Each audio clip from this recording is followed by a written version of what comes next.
வணக்கம் விவசாய சொந்தங்களை. காலங்கள் மாறும்போது காட்சிகள் மாறுகின்றன, காட்சிகள் மாறும்போது நாமும் மாறிக்கொள்கின்றோம். மாற்றத்திற்கான ஒரு களஞ்சியம் நமது விவசாய களஞ்சியம். நமது விவசாய களஞ்சியம் சேனலை சப்ஸ்கிரைப் செய்து கொள்ளுங்கள் மக்களே.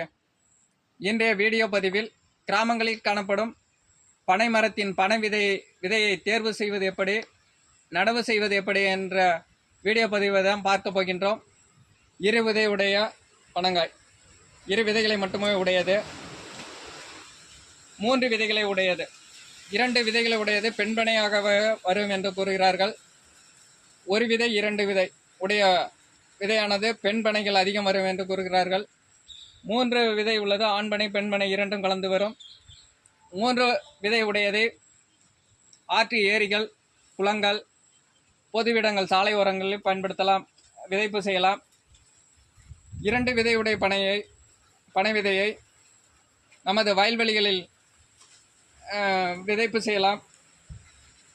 அவ்வாறு செய்யும்போது பெண் வினைகள் அதிகமாக காணப்படும். பெண் விதைகள் நமக்கு காய்கள் கொடுக்க உள்ளது. தற்போது நம்ம விதையை விதைப்பு செய்யலாம். 2 விதை உடையது. அடிப்பகுதி கீழ்ப்பதியுமாறு நாம் பதிய வேண்டும். ஒரு அரை அடி குழி வெட்ட வேண்டியது. பார்த்தீங்கன்னா அடிப்பகுதி மணலில் வச்சுட்டு பதிஞ்சிடலாம். இடைப்பட்ட தூரம் 10 அடி இருக்கலாம், 3 மீட்டர்.